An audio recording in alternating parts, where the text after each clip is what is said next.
Mereka bilang, cara terbaik untuk menyelamatkan diri dari dunia yang berisik adalah dengan menghilang. Namun mereka lupa bertanya, kemana seseorang pergi setelah semua lampu panggung itu padam? Jakarta, 3 tahun lalu, mengenal Fanny sebagai definisi kesempurnaan. Dia adalah kreatif direktur termuda di agensi periklanan terbesar kota itu. Wajahnya sering menghiasi majalah bisnis, dan semua orang ingin menjadi sepertinya. Termasuk Ardi, yang saat itu masih menjadi anak magang dan menganggap Fanny sebagai mentor sekaligus poros dunianya. Lalu, sebuah skandal internal menghantam Fanny. Ditambah tekanan kerja yang tidak manusiawi, Fanny mendadak mengundurkan diri dan memutus semua kontak. Wanita itu menghilang bak ditelan bumi. Kursi kosong yang ditinggalkannya kemudian menjadi milik Ardi. Pria ambisius itu bekerja keras, mengambil alih posisi Fanny.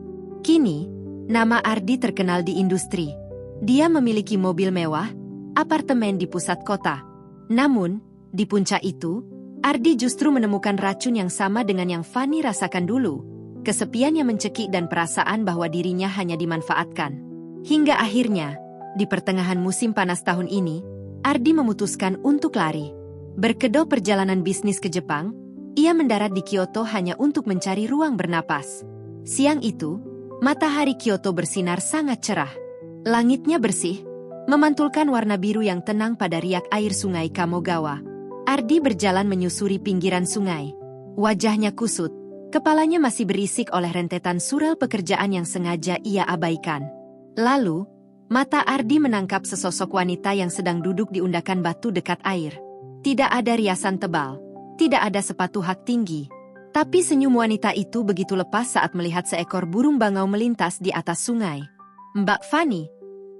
Wanita itu menoleh. Matanya membelalak. Lalu sebuah senyuman hangat yang sudah bertahun-tahun tidak Ardi lihat, mengembang sempurna. Ardi, kamu ngapain di sini?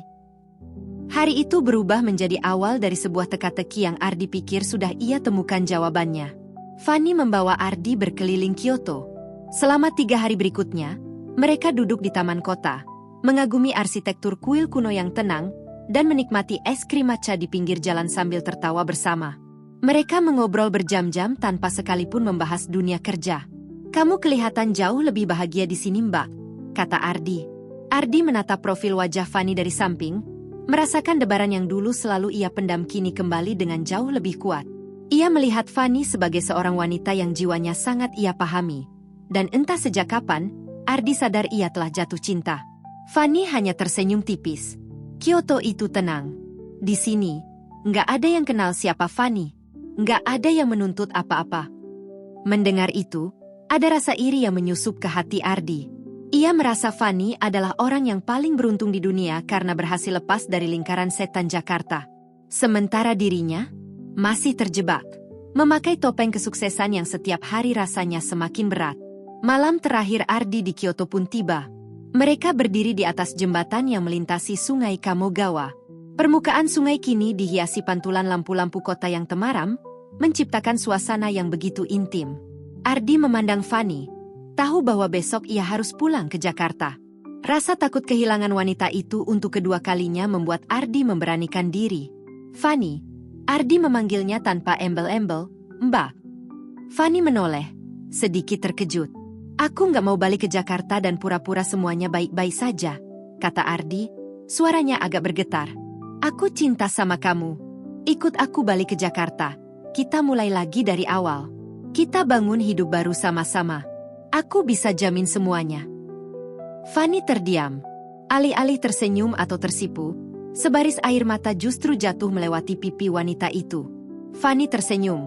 Tapi itu adalah senyum paling sedih yang pernah Ardi lihat. Fanny menggeleng pelan. Aku nggak bisa, Ardi. Kenapa? Aku sekarang punya posisi Fanny. Aku bisa ngelindungin kamu, desa Ardi, meraih jemari Fanny yang terasa sangat dingin. Fanny tidak langsung menjawab. Fanny menarik napas panjang. Alih-alih menolak, sebaris air mata justru jatuh melewati pipinya.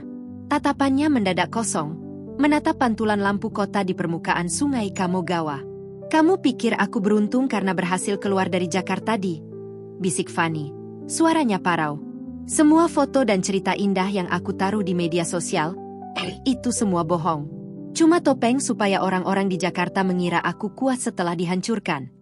Ardi terpaku. Langkahnya tertahan saat Fanny meraba tasnya dan mengeluarkan sebuah botol obat kecil. Aku sakit keras, Ardi. Aku kena autoimun dan fisikku makin lemah. Aku mengasingkan diri ke Jepang karena terlalu gengsi jika orang-orang melihatku hancur. Sekarang, tabunganku sudah hampir habis untuk biaya pengobatan. Di sini, aku kesepian setengah mati. Dunia Ardi rasanya berputar balik. Fanny, si sempurna yang ia kira telah memenangkan kehidupan dengan melarikan diri, ternyata sedang sekarat dalam kesunyian. Fanny melangkah mendekat, mencengkeram lengan jas mahal Ardi dengan jemarinya yang gemetar. 3 hari ini, aku melihat diriku yang dulu di dalam dirimu. Sukses, bersinar, tapi jiwanya mati. Dan anehnya, aku merindukan kehidupan itu. Aku rindu punya arti. Napas Fanny tercekat oleh tangisnya sendiri. Aku nggak mau menolak kamu, Ardi. Justru, aku mau minta tolong. Bawa aku pulang ke Jakarta. Aku udah nggak kuat kalau harus sendirian lagi di sini. Mendengar pengakuan itu, seluruh ego dan ambisi korporat di dalam diri Ardi luruh seketika. Pria itu tidak lagi melihat seorang mantan mentor yang hebat, melainkan seorang wanita yang ia cintai, yang akhirnya menurunkan dinding pertahanannya untuk meminta bantuan. Ardi maju selangkah, lalu menarik Fanny ke dalam pelukannya yang erat. Ia tidak peduli lagi pada jas kerjanya yang kini basah oleh air mata wanita itu. Kita pulang, bisik Ardi di telinga Fanny, mengusap punggungnya dengan lembut. Kita obati sakitmu di Jakarta. Kita mulai semuanya dari awal, sama-sama. Kamu nggak akan pernah sendirian lagi, Fanny. Di bawah langit malam Kyoto yang tenang, Fanny akhirnya mengangguk dalam pelukan Ardi, menemukan kembali harapan yang sempat hilang. Ardi pun akhirnya tahu, kesuksesan sejati bukan tentang seberapa jauh seseorang bisa berlari, melainkan tentang tahu kemana harus pulang saat kaki sudah terlalu lelah untuk melangkah.